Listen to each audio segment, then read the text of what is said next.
Hey small group leaders, it's Ryan. There's a lot of crazy stuff going on in the world right now. To me, it almost feels like we're living in the middle of some kind of post-apocalyptic movie where there's this crazy unknown force going on in the world. We don't really know what it means or what it will do or how to deal with it. Kind of seems like the only thing we know for certain is that there's nowhere in the city that you can buy toilet paper. But all joking aside, this is crazy. We don't know what it means. We don't know exactly what it looks like. And so I wanted to send out a quick video to encourage you with 3 things. First of all, I want to say thank you, small group leaders. You guys are truly some of the greatest champions of the mission at FBC to lead people into a growing relationship with Jesus Christ. You guys are the ones on the ground that make it happen. You guys are the midweek pastors that help people understand what it looks like to follow Jesus and to engage in intentional relationship. You guys are the champions of thinking small at FBC, and for that, thank you so much. Secondly, I want to encourage you in the middle of uncertain times. This impacts all of us differently, and each of us respond in our own unique way. Maybe you're someone that doesn't think about what's going on in the world with the coronavirus too much. Maybe for you, this elicits a lot of fear in your life. Maybe anywhere in between. Maybe you're just sick of hearing about it. Maybe you're someone who your job is on the line, or you've already started to feel financial loss because of what's going on. Wherever you're at, I want you to know that I'm praying for you, and I will continue to be praying for you through the middle of this. As small group leaders, you are so vital and essential to the mission of FBC, and I will never forget that. If you need encouragement, if you need prayer about specific things, if you just need someone to talk to, here's my cell phone number and email address. Call, text, email me anytime. I'm always there for you guys. And lastly, small group leaders, I want to really encourage you to be intentional in the way that you lead your group through this crisis. And one of the things I want to challenge you to think about is deciding with your group what it looks like for you to be doing small group over this next little while. We don't know how long it will last, and I think it's good to start the conversation sooner rather than later so you can look at what that looks like. We know that health organizations are encouraging people to be careful with physical contact or being in spaces with people in public gatherings. Now, we know that they've set the limit high, and that's way above small groups, but it's a good conversation to start with your small group now to see if that's even something that works for your group to meet physically right now. Maybe your group, it does, and that's great.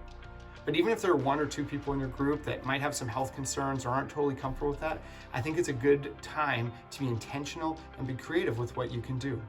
The group that I'm currently a part of, we're having this conversation now, and we've decided to discontinue physical meetings for the next little while, for however long we need to, and we're brainstorming ideas how we can still be intentional in the mission. Remember, at FBC, small groups are about thinking small, engaging in personal relationships, and as we do that, we can grow in our faith together. I firmly believe that that can happen, whether we're getting together on a Wednesday night or a Thursday night or not. Right now on Sunday mornings at FBC, we're doing a series called The Sermon on the Mount. And a little bit of a spoiler, right at the end of this sermon by Jesus, Matthew 7:24-27, Jesus tells this parable of these 2 builders. One's this wise builder who builds his house on a rock-solid foundation. The other one is a foolish builder who builds his house on a sand foundation. In both cases, storms come, storms of life come. This is certainly a storm that we're living through right now. Globally, we're living through a storm together. The only difference is the one with the rock-solid foundation, it was able to stand through the storm. The one with the sand foundation, it wasn't able to, and it fell down. This rock-solid foundation is Jesus and his teachings. So my encouragement in this time is to not give up on the mission of your small group, even if the format has to look a little bit different. Ensure that that foundation is rock solid. We're called to be strong in our faith. Being strong in a time of crisis and trouble isn't proven by us still getting together in groups.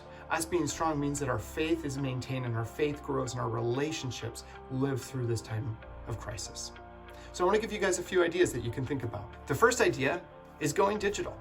In the small group I'm in, we have a Facebook Messenger group chat.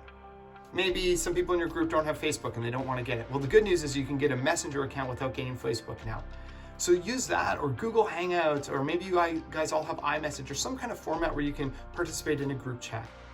I know that sometimes some people don't participate in group chats, so as a leader, this is your chance to encourage them and say, in this time, we really need you to dig in and be willing to invest. This can be a great platform to set up a routine of letting people share what they're going through in prayer requests. Maybe every couple days you set up a rotation. They say, this day is this person's turn, this day is this person's turn. Two options that we're talking about right now in our small group, as far as going digitally goes, is setting up a rotation of members every few days, sharing what they've been reading in the Bible and sharing some thoughts around that, and then just offering a few thought-provoking questions with the expectation that people in the group chat will reply. Use this as a cool format to do that. Another thing that we're thinking about doing, either that one or else we're thinking about maybe just picking a podcast or a video series, maybe on Right Now Media. There are tons. One that we're looking at is Psalm 23 series by Matt Chandler, very fitting for this season that we're going through right now. I'm going to put it on the First Baptist tab of Right Now Media so you can easily check it out.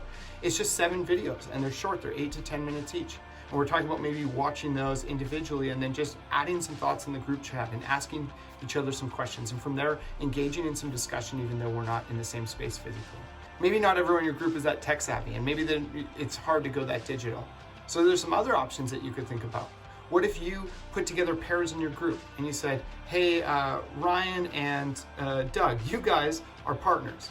What that means is that we want you guys twice this week to call each other or FaceTime each other and spend 30 minutes just talking about what you've been reading in Scripture and praying for each other and encouraging each other in your faith journey. And expect that we do that for the next little while. One of the really cool advantages to this is that if we do this well now, then this could be a cool tool that once your small group starts to meet together in a physical space together, if you still have this will only help your small group grow exponentially. In a sense, I think that we're going through a bit of a crazy time, but we might actually be able to leverage it to strengthen the foundation and the resolve of our groups. We can say, no crisis can take away our faith. No disease can destroy our relationships. What was meant for evil and harm in this world can actually be used for good in our groups. So be intentional, start those discussions now, and think about what it might look like to have an effective, deep, small group experience through this challenging time. My cell phone number and my email are here again. If you have any questions, you want to bounce some ideas back and forth, if there's anything I can do to be helping or encouraging you through this time or brainstorming ideas with you, please hit me up. You can call me, text me, email me anytime. I'd love to talk to you. Thanks so much, guys.